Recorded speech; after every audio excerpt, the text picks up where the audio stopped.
এটা শুধু স্লোগান নয়, সব সমস্যার সমাধান দিতে পারে আল কোরআন। এটা শুধু স্লোগান নয়, এটাই বাস্তবতা, এটাই বাস্তব সত্য।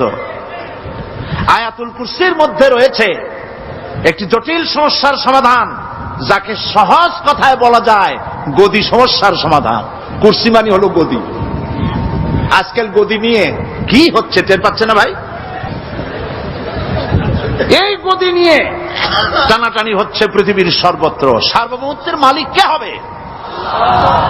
এইটা তো আপনারা বলতেছেন, কিন্তু যারা কোরআন জানে না তারা বলে সার্বভৌমত্বের মালিক জনগণ।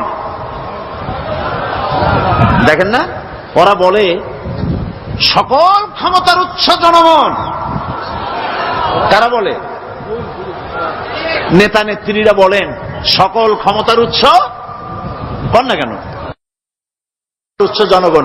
এই কথাটা হলো আসলে ভোটারদেরকে পাম্পট্টি দেওয়া, আপনাদেরকে ফুলাইয়া ডানলপ টায়ার বানায়।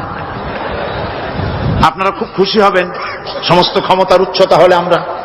আরে বাবারা, তোমরা সকল ক্ষমতার উৎস যার পেট ভরা ময়লা, নাকের মধ্যে ছাতা, দাঁতে ছাতা, তুমি হবা সকল ক্ষমতার উৎস।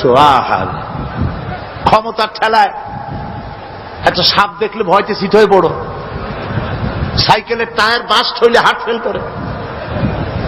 সকল ক্ষমতার উৎস, সকল ক্ষমতার উৎস জনগণ, এই কথা বলা কবিরা গুনাহ, এই কথা বিশ্বাস করা হারাম, এই কথা বিশ্বাস করা শিরক। কারণ সকল ক্ষমতার উৎস জনগণ এ কথা যদি বলা হয় তাহলে কোরআনে কারীমের সাথে কন্ট্রাডিকশন হয়, সাংঘর্ষিক। আল্লাহ পাক কি বলেছেন? আল্লাহ পাক বলেছেন আন্নাল কুওয়াতা লিল্লাহি জামিআ। বলেন আন্নাল কুওয়াতা লিল্লাহি জামিআ। আমার আল্লাহ রাব্বুল আলামিন বলেন, জেনে রাখো নিঃসন্দেহে সকল ক্ষমতার উৎস কেবলমাত্র আল্লাহ রাব্বুল আলামিন। সকল ক্ষমতার উৎস কে? জোরে বলেন আল্লাহ, আল্লাহ, আল্লাহ। তিনি একমাত্র সকল ক্ষমতার উৎস। কোরআন আয়াতুল কুরসি আল্লাহ কোরআনে নাজিল করে সার্বভৌমত্বের মালিক কে হবে সমস্যার সমাধান করে দিলেন। রাসূল করিম সাল্লাল্লাহু আলাইহি ওয়াসাল্লাম মানুষের সার্বভৌমত্ব খতম করে মদিনায় আল্লাহর সার্বভৌমত্ব কায়েম করে তিনি একটি রাষ্ট্র কায়েম করলেন। মদিনার রাষ্ট্রের সার্বভৌমত্বের মালিক কে ছিলেন? আল্লাহ। জোরে বলেন কে ছিলেন? আল্লাহ। মানুষ তখন দেখতে পেল খোদাই সার্বভৌমত্বের ভিত্তিতে যে রাষ্ট্র গঠন হয় সেই রাষ্ট্র মানবতার জন্য কত কল্যাণকর হয়। সুবহানাল্লাহ বিহামদি।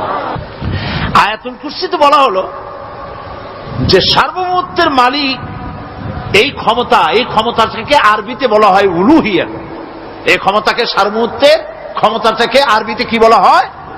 উলুহিয়াত। আর যার হাতে এই ক্ষমতাটা থাকে তাহলে বলে ইলাহ, তাকে কি বলা হয়? আল্লাহ রাব্বুল আলামিন আয়াতুল কুরসির শুরুতে এই কথাটাই বলে দিলেন, আল্লাহু লা ইলাহা ইল্লা হুয়াল হাইয়ুল কাইয়্যুম। আল্লাহ হচ্ছেন তিনি যিনি ছাড়া কোনো ইলাহা নাই। তার মানে হলো সার্বভৌমত্বের একচ্ছত্র মালিকানা কার হাতে? চিৎকার দিয়ে বলুন, আল্লাহ রাব্বুল আলামিনের হাতে। সার্বভৌমত্বের এই ক্ষমতা হস্তান্তরযোগ্য নয়। আর সার্বভৌমত্বের মালিক যিনি হবেন তার শুরু থাকবে না, শেষও থাকবে না। এই কোয়ালিটি কার মধ্যে আছে? আল্লাহ পাকের মধ্যে। আল্লাহ পাক বললেন তিনি হচ্ছেন আল হাই আল কাইয়্যুম।